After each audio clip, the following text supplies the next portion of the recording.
So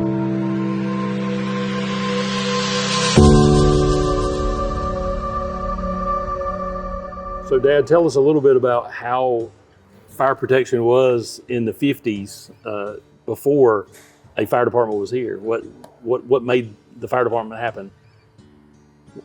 One of the main things that made it happen, we had a new home built beside an old home, and they both caught fire and burned to the ground. And then the cotton gin at 521 and Jim Wilson Road burned. We had a tanker truck to turn over with gas on it at 160 and 521 and burned. And the only fire protection was from Fort Mill or other people? Fort Mills. Yeah. So in like 50 something, Indian Land got a first truck, correct? Roughly around 54. Okay.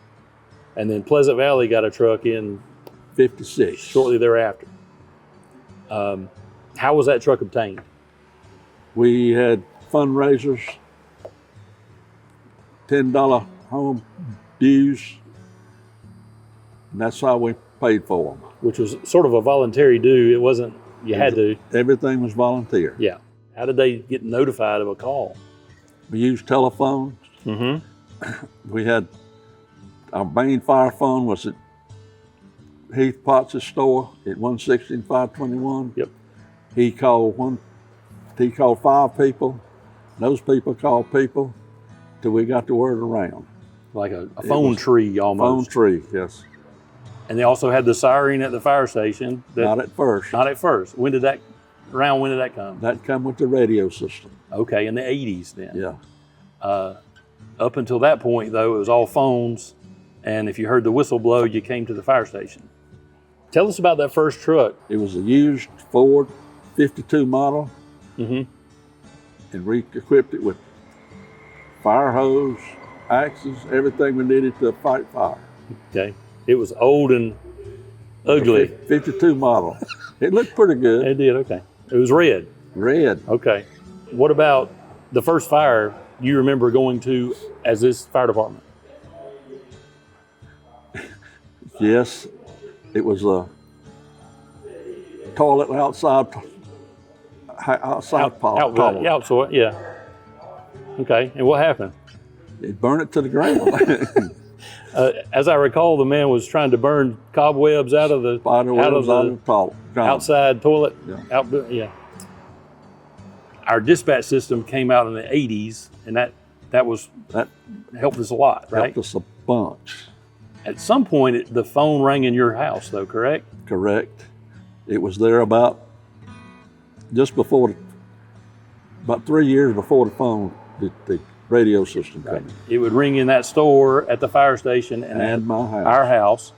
And if we answered the phone, we got the call too. You started calling people. I had a list to call. Mainly, my wife called after I got the call. Yes. I remember being woke up quite a few times with Mama answering or talking to people 2 o'clock or whatever time in the morning. Yeah. About how many calls a year did you run back then? Anywhere from 25 to 30. Yep. I know my first year we ran 26 calls all year. Tell us a little bit about the changes you saw in those years, going from one truck and 2 guys maybe at a call to where it came a little later. Not where it is now, but a little bit later. Yeah. Well, we only started out with 1 truck, like you say, and we had turnout gear on the truck. No, all firemen did not have turnout gear. The first man at the truck got turnout gear, and if you got enough men and you didn't have enough turnout gear, you didn't fight fire like you would if you had turnout gear. Right. Air packs? No air packs. No air packs. Nope. When did you get air packs? Don't hold me to this date, but sometime in the late 70s or early 80s. I remember as a kid, we had like 2, maybe 4 air packs. Yeah. And the word was, don't use those things Because you got to go to Lancaster to fill them back up. Had to go to Lancaster to fill them up. Yep. So we fought a lot of fires from the outside, right? Right. And it, like you said, turnout gear wasn't fit for you. It was whatever. Whatever size you got, that's what you had to wear. Correct. And you had the hip boots instead of knee-high boots. Right. Long coats and Long hip coats boots. and hip boots is all you had. In the early 80s. What the fire station run off of? It run off of dues Yeah. and fundraisers. And we have passed the hat to buy gas for the trucks because we didn't have money in the kitty. Yep. Built a fire station that same way, built the basically. fire station the same way. Right. We added to the station at 160 by building it ourselves, right? Right. It's been added on to twice. Correct. The last part we built on, all the guys done everything but pour the cement and hang up the doors. Right. We've done electrical, sheet metal, insulation, everything, the whole 9 yards. Yeah. Let's go back a little bit. Indian Land started first, and then it became Pleasant Valley. They were one fire department at one time, way back in the 50s, right? That's right. Tell us that story. How did that happen, and why did they split at that time? All right.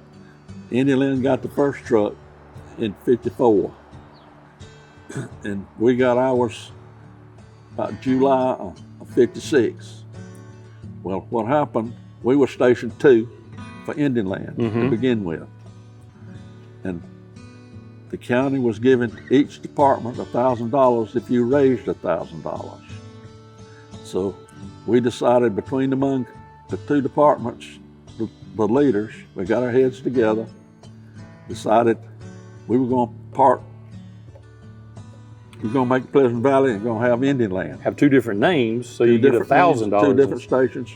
So we got $1,000 and they got $1,000. Right. The first year you only got 500 apiece. 500 apiece. Right.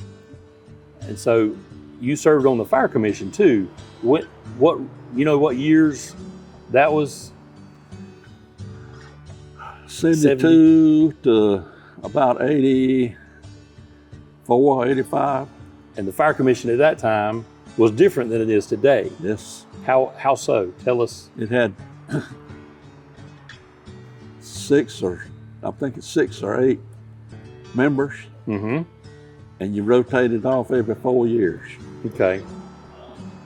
Now y'all bought trucks like 2 or 3 at a time or something back then? The 81s, we went to Indianapolis, Indiana, not Indianapolis, Kokomo, Indiana, to see the factory where this guy was going to put in a bid for 3 trucks. Right.